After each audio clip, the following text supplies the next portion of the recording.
Essa apresentação está sendo feita conjunta, é a mesma apresentação que eu e a atleta Viviane Frost vamos compartilhar, e de uma certa forma ela também indica uma simbiose muito grande, muito intensa em projetos desse tipo, esse tipo de intervenção, que é uma intervenção urbanística, que se trata de áreas ocupadas, densamente ocupadas, e cuja participação nos projetos, cuja adesão às propostas que a gente apresenta são trabalhadas intensamente, diariamente com as famílias, em reuniões permanentes, com o escritório de apoio técnico, que a Viviane com certeza vai explicar melhor, escritório de apoio técnico que a gente mantém na área para atendimento permanente às famílias. Discussão dos projetos foram expostos, as propostas foram expostas para manifestação da população. Eu quero dizer que esse projeto, de iniciar, nós fizemos 3 grandes campanhas de discussão desse projeto com a população. Quando eu digo campanhas de discussão, por 3 vezes, durante 2 ou 3 meses, foram organizadas dezenas de reuniões, centenas de reuniões, cada um deles, centenas de reuniões, que havia entre 30 e 40 representantes de famílias em cada reunião, de manhã e à tarde. Nós contratamos escritórios de arquitetura, que nós estávamos fazendo a gestão sobre esse trabalho, escritórios que apresentavam e discutiam diariamente esses projetos com a população em cada fase de desenvolvimento. No primeiro momento, no estudo preliminar, depois no desenvolvimento do projeto básico, por fim, do projeto executivo. E as discussões não pararam por aí, porque durante a execução das obras também, as discussões eram permanentes. Vocês vão ver alguma situação, continua havendo dúvidas sobre o projeto, sobre a proposta, continua havendo necessidade de obter adesão, aprovação da população sobre a ação que se executa na área. Eu vou tentar falar rapidamente, depois nas perguntas acho que eu vou omitir com certeza muita coisa, porque eu vou falar estrictamente do projeto de intervenção urbanística, e me disponho nas perguntas a esclarecer melhor, talvez. Bom, então, o projeto Pantanal, experiência de inserção social em projetos de recuperação urbana. É uma área, na verdade, a área de... claro, dos 3 núcleos que nós trabalhamos, áreas de 980 mil metros quadrados corresponderia inicialmente às áreas que caracterizaram todo o projeto na sua fase inicial, que é a União de Vila Nova, propriamente, a Vila Jacuiá, que se constituiu no primeiro assentamento que nós construímos exatamente para abrir uma oferta de unidades para permitir os primeiros adensamentos e abertura de obras, e a abertura de frentes de obras, e a Vila Naí, que veio posteriormente a ser erradicada, era uma ocupação com mais ou menos 600 famílias, que veio a ser erradicada para a implantação do parque, hoje, projeto, no âmbito do projeto do Parque Vaz do Tietê, um projeto do escritório do Rio Otaque, que está lá implantado hoje. Vocês devem ter, ou com certeza, viram na área. Né? Bom, essa foto mostra, então, do lado direito, a área já erradicada, a ocupação já erradicada do jardim, à direita do córrego Jacu, na margem direita. Isso. Na margem direita do córrego Jacu. Inicialmente havia uma ocupação aqui das 600 famílias, posteriormente removidas com a implantação da transposição da Jacupesco e posteriormente a implantação do parque. A União de Vila Nova, que está delimitada a oeste pelo córrego Cruzeiro do Sul, a leste pelo córrego Jacu, ao norte pelo Rio Tietê e ao sul pela linha férrea, que constitui, na verdade, essa situação, uma situação de isolamento total desta área, ou seja, era um assentamento inicialmente neste trecho da União de Vila Nova, em torno de 5 mil e poucas famílias, e uma situação, esta foto já é mais recente, então já mostra algumas intervenções que eu vou esclarecer melhor. Inclusive, esta região que vocês veem aqui, que nós chamamos de Parque Central, um parque que nós implantamos com mais ou menos 15 mil metros quadrados, ela era uma área totalmente ocupada com mais ou menos 300 famílias que foram também removidas para a implantação disso. Eu vou falar rapidamente do que nos leva a propor a remoção das famílias em alguns setores, que na verdade vão caracterizando a nossa forma de intervir nessas áreas. Esta área aqui configurava já no início, antes da nossa intervenção, é uma área de bota fora do Rio Tietê. E aqui nós começamos o primeiro empreendimento que nós chamamos de Vila Jacuí A, que vai estar praticamente um pouco a oeste da ponte Santos Dumont, até aqui o córrego Cruzeiro do Sul. Esta área não tinha ocupação nenhuma, porém ela estava em cotas muito baixas e que exigiu da nossa parte o alteamento dessa cota para que nós atingíssemos o nível de 728 que nós adotamos. Naquele momento nós não tínhamos ainda os estudos, porque o regime de enchente do rio de forma suficiente nesse trecho. Nós adotamos essa cota porque é a cota da Ayrton Senna. Então nós sabíamos que ela estaria, nos colocaria a nossa ocupação aqui, o nosso empreendimento aqui a salvo das enchentes. Quando o Trem mostra anteriormente os slides aqui, colocando como áreas não inundáveis, eu diria que elas eram áreas não tão inundáveis. Na verdade, eu vou mostrar um slide mais na frente que mostra exatamente o desafio que nós tivemos que enfrentar e superar para realmente fazer dessa área um objeto de intervenção urbanística e regularização. Quando o Trem falou também do início da ocupação, se vocês podem perceber no desenho aqui nesta foto, é este onde se deu o início, se percebe de alguma maneira alguma organização nesse parcelamento. É neste trecho que realmente houve o início dessa ocupação e que, obviamente, como se nota, se alastrou por toda a área. Só para mais uma informação, a cota aqui dentro, em relação a esta cota aqui de fora da linha Cis Ribeiro, ela está a mais ou menos variando de menos 10 a menos 16 metros, só para mostrar para vocês qual é, e daí, porque eu vou falar também da inserção desse bairro no seu entorno e de quais foram as soluções que a gente estudou para poder tirar ele o bairro desse confinamento. O fato é, aqui na Vila Jacuiá, nós trouxemos inicialmente 500 famílias que ocuparam alojamentos provisórios de madeira. Dessas 500, eram 500 entre 1.000 famílias que foram retiradas lá do Jardim Romano, num determinado momento Chácara Três Meninas, Cotovelo do Tietê, enfim, chamados Jardins dos Pantanais. Daí um pouco o nome que esse projeto veio a ter posteriormente, chamado Projeto Pantanal, e veio a nos trazer muitos problemas. Muitas vezes confunde, quando fala a enchente no Pantanal, todo mundo fala, pô, mas então não resolveu nada. Não, resolveu sim, o nome não foi feliz, nós vamos perceber posteriormente, mas foi uma certa grife com o projeto Pantanal tem uma certa força, enfim. E essas 500 famílias ocuparam, então, alojamentos provisórios, enquanto o terreno era alteado, e aos poucos as unidades foram sendo construídas e esses alojamentos foram sendo demolidos conforme as unidades iam sendo entregues, até que a totalidade deles foi demolida e um novo conjunto se constituiu. Um conjunto com mais ou menos 1.200 unidades, ocupado pelas 500 famílias que ocuparam primeiro os alojamentos, posteriormente com remoção de famílias daqui para cá, como pulmão mesmo, como reassentamento para abrir as frentes de obras nessa área aqui. Bom, podemos passar esses lá? Essa imagem mostra claramente o que nós observamos na época, quando nós fizemos, os nossos estudos começaram exatamente primeiro por um levantamento topográfico cadastral, cadastrando a área como um todo, toda a ocupação, cada moradia, e cadastrando também as cotas de soleiras. Trata-se de uma área absolutamente plana, em que nós tínhamos uma dificuldade de entender como poderia se desenvolver aí um projeto de drenagem nessa área, desde que a área pudesse constituir como objeto de urbanização. E essa pergunta, vendo essa imagem, a pergunta que nós nos fazíamos era: isto aqui é resultado do quê?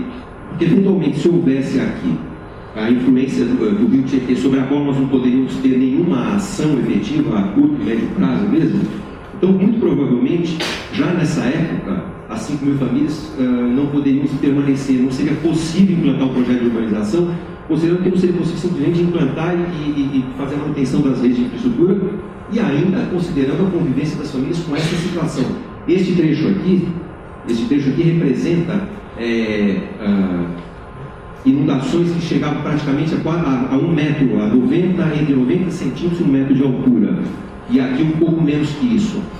em função das cotas, obviamente, existentes. É engraçado, mais perto do rio Tietê está essa situação aqui, mas ela já tinha sofrido um aterro, ela tinha uma cota superior, daí ela não sofreu essa situação.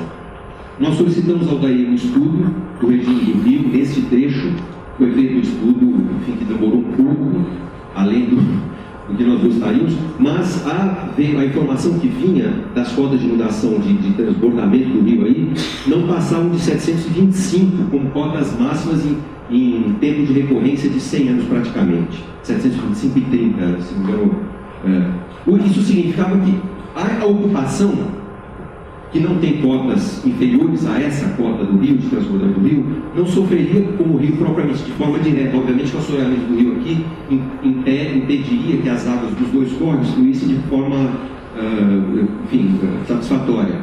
Mas o rio propriamente não tinha influência. Então, o início do nosso trabalho foi exatamente percebendo a influência desses dois grandes córregos como tendo calhas insuficientes para vazão e daí redundando em épocas de chuva nesta condição. A nossa primeira intervenção, então, foi desenvolver os projetos de canalização desses córregos e executá-los. Então, essa era uma condição básica, resolver a questão da drenagem desta área, ainda, digamos, enquanto macro-drenagem, possibilitando, portanto, que esta condição não se repetisse mais. E, de fato, ocorreu isso. Ao lado disso, nós tivemos que desenvolver também um projeto de drenagem que, de alguma forma, ele foi estruturador da proposta urbanística. Por quê? Porque nós tivemos que trabalhar, eu vou mostrar mais à frente, deve aparecer esse slide, esse sistema se estruturou a partir de canais superficiais, porque nós não tínhamos cota suficiente para implantar galerias de águas pluviais subterrâneas para deságue nos dois córregos. Aliás, o próprio caimento, praticamente nessa área, a gente não percebe nenhuma digamos, direção de caimento mais clara em direção aos dois córregos. Então, eu vou falar um pouquinho mais na frente como é que foi se dando a solução para a drenagem e para a urbanização desta área. Foi realmente um trabalho assim, quase que de trecho a trecho em cada via. É um conjunto, nós temos aqui um conjunto viário que soma aproximadamente 10 quilômetros de vias. Estas áreas estão definidas como áreas de remoção de famílias, por quê?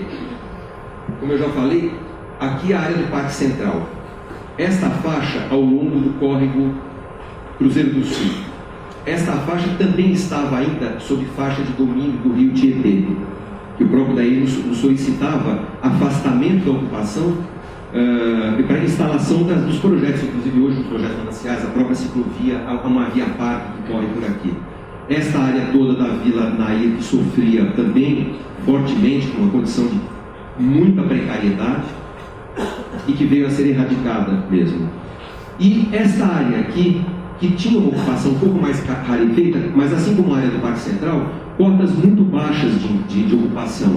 E essas cotas baixas, além do que tinha se construído anteriormente numa área de depósito de detritos, de lixo propriamente.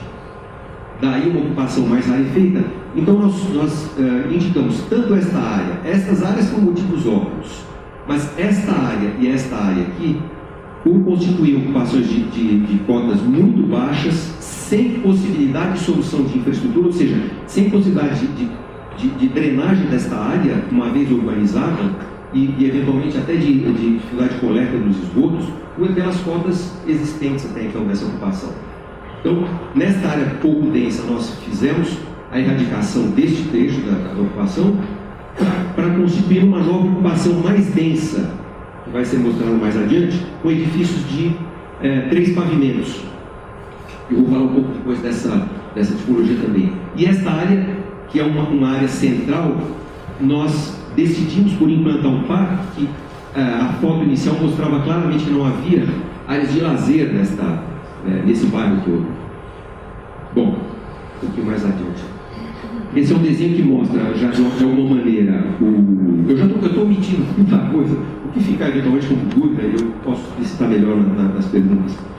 Aqui mostra praticamente o resultado, digamos, do parcelamento do solo, com a definição das quadras propriamente, aquela área que eu mostrei, que veio a se constituir na Vila Japuí B2, nós tivemos uma fase B1 aqui de prédios, também de 5 pavimentos, uma fase B2, chamada B2, de edifícios de 3 pavimentos, uma fase B3 aqui, com edifícios de 3 pavimentos também, o Parque Central, e todo esse arruamento proposto aqui, assim como as áreas azuis destinadas a equipamentos de saúde, educação, enfim, cultura e outros usos, foram definidos a partir, como eu falei, de discussões com a população. A própria hierarquização do sistema viário, nós definimos alguns grandes eixos pelos quais a gente definia como é que ia se dar a circulação de veículos na área, inclusive prevendo a circulação de veículos de grande porte, como caminhões e ônibus. Nós definimos, inclusive, um tratamento de pavimentação, indicando essas diferenças de fato de uso desse sistema viário. Nós definimos ao longo da rua Catleias, que é uma rua importante, de grande incidência de uso comercial. Definimos, a partir da canalização do Córrego Jacu, definimos um terminal de ônibus ao longo da via. Existe um anel viário contornando todo o bairro, e esta avenida, que também passa pela Vila Japuí, e vai sair do outro lado, pela rua Jaquixau, sob a Ponte Santos Dumont, que é uma outra saída que nós temos. Como eu falei no início, um dos grandes desafios para nós era tirar toda essa ocupação do confinamento. Não era possível, inicialmente nós tínhamos uma passagem só neste trecho, era uma passagem que possibilitava a passagem de um veículo por vez apenas, e onde havia inclusive um tipo de pedágio, que era uma cobrança regular e legal, sob a linha férrea. Inicialmente nós tínhamos desenvolvido um projeto de transposição desta área da linha férrea sob a ferrovia através de um túnel. Iniciamos uma longa discussão. Às vezes eu vou talvez me alongar um pouco em certas coisas, mas são detalhes às vezes importantes para perceber a complexidade da intervenção. Enfim, o Tânia me importa quando eu sentir que tá bom. Nós tivemos que longamente discutir essa proposta desse túnel, e tivemos que abandonar, porque as exigências que a CPTM foi nos fazendo ao longo do tempo, que inicialmente não eram feitas para a transposição deste mesmo trecho, nos levaria a ter que fazer um loteamento da linha férrea em ambos os lados, até chegar nesse ponto, de mais ou menos 700 metros de extensão, porque estávamos solicitando um loteamento do viaduto neste ponto aqui. Nós abandonamos então essa alternativa e passamos a desenvolver um projeto, e nesse momento a OAS já estava executando as obras. Ficou a cargo da OAS a contratação desse projeto. Nós discutimos projeto de transposição da linha férrea através de um viaduto que está lá implantado hoje. Esse é um viaduto com uma faixa de entrada, uma faixa de saída apenas, mas suficiente para dar conta da superação do problema do confinamento dessa área, e ao mesmo tempo possibilitando que fosse utilizado para que aqui neste cantinho, não está mostrando o desenho, mas é o acesso para a USP Leste. Nós somos vizinhos aqui da USP Leste. Então é a partir daqui também que começa o território do campus leste da USP. Bom, como eu falei, alguns equipamentos foram implantados na área. Por exemplo, uma grande escola foi implantada nesse terreno aqui, né? Para que houvesse a possibilidade de implantação de equipamentos, nós fomos também propondo a remoção de famílias, para que a localização dessas áreas, essa localização foi discutida com os órgãos do município e do estado, de saúde e educação. Elas não são aleatórias, tanto o perímetro dessas áreas, quanto a localização delas, quanto o número de áreas a serem destinadas ao uso como equipamentos, foram discutidas com esses órgãos. Então, é a partir deles que nós fomos também indicando aonde deveria haver remoção de famílias. Nós conseguimos praticamente, no início, com 5.000 famílias aqui. Hoje, o projeto todo tem em torno de 8.000 famílias nesta área toda, considerando a Vila Japuiá e a União de Vila Nova. Nós conseguimos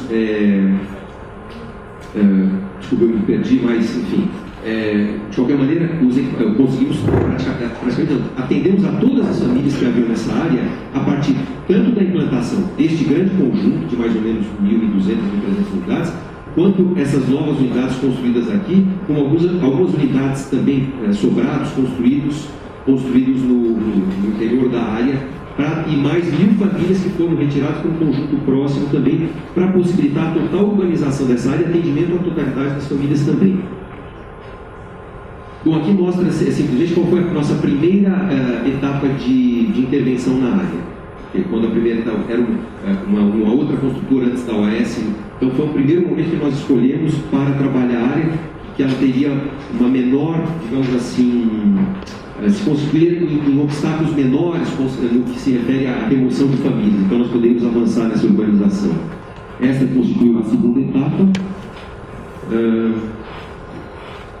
Esta foto mostra aqui, então agora, neste ponto, nós desenvolvemos aqui na CDHU, não sei se vocês estão lá, devem ter observado, nós desenvolvemos um projeto, a Viviane vai falar também bastante sobre a cooperativa de catadores de resíduos. Nós desenvolvemos um projeto aqui dentro de um galpão de reciclagem de resíduos sólidos. Essas são algumas fotos de antes e depois, vocês podem ver aqui embaixo as fotos do parque.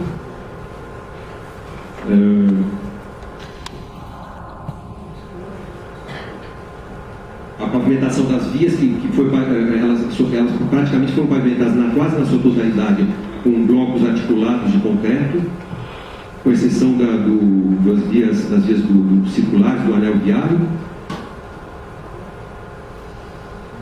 Aqui lá na frente a gente vê a construção, já o galpão construído, mais fotos antes e depois. Esse pavimento, como na verdade estava em cima de um solo muito ruim, esse pavimento teve que receber uma quantidade de rachões imensa também. Não foi, com isso nós tivemos que praticamente refazer toda a rede de água que havia, que não era muito, mas havia já uma rede de água. Tivemos que refazê-la toda porque nós tivemos que praticamente reconstruir um solo com mais de 1 metro de profundidade. Aqui é o CREM, que é um centro de referência de educação alimentar e nutrição, que nós cedemos a área também para a construção desse equipamento. A Viviane vai falar melhor sobre ele, um projeto, enfim.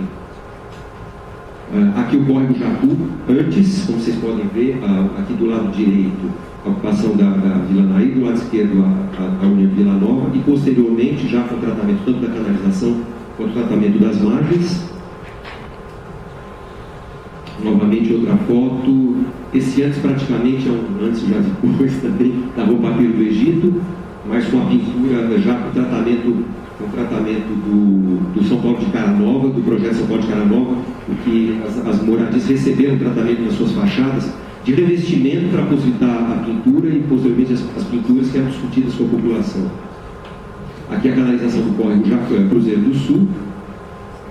Vocês percebem a diferença de cota aqui, entre que nós subimos as cotas da Vila Jacuiá, bem acima das cotas da União de Vila Nova, que é a direita, que já era uma área ocupada. Então nós tínhamos dificuldade para fazer o loteamento. Então nós tivemos que trabalhar o perfil das vias, trecho a trecho, para poder possibilitar o escoamento superficial das águas. Nós não podíamos aterrar para criar liquidez, porque nós aterraríamos as soleiras das casas. E também nós tínhamos limitações também para fazer os cortes nas vias, porque também impossibilitaria o acesso às casas. Aqui vem a Rua Catleias, que é junto do córrego Jacu. Percebe a diferença do tratamento.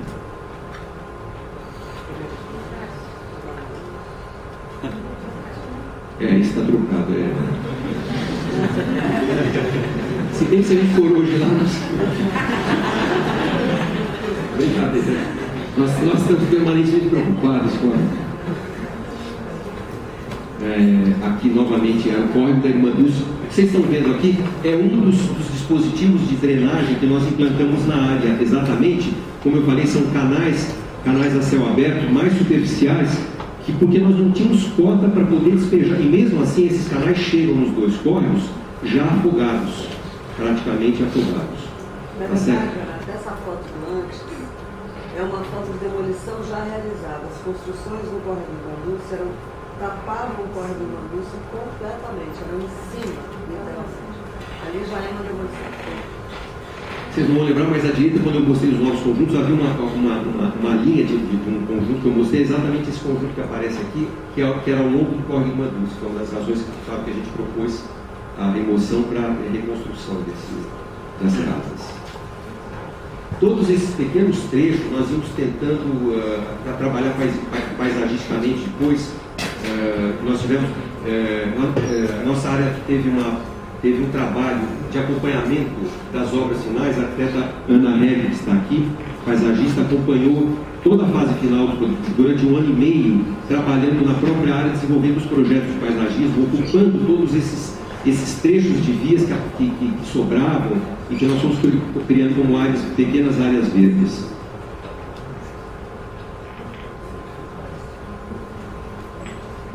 Sempre são fotos das ruas urbanizadas. Esta é a escola, uma das áreas que nós destinamos para uso institucional. Viviane, até onde que eu já passei sua parte? Não? Não? Passou minha parte. Bom, agora então é aqui.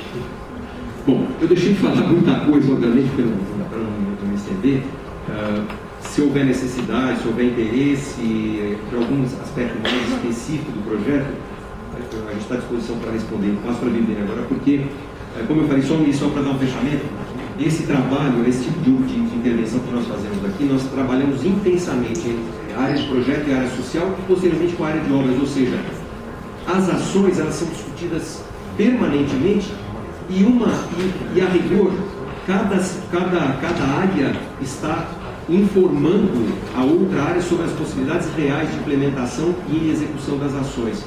Ou seja, o tempo todo as propostas de projeto foram discutidas com a área social, que nos trazia um retorno disso e ao mesmo tempo nós colocamos também os limites do que era viável de atender ou não. Certo? Acho que isso tem que ficar claro. Bom, muito obrigado à disposição.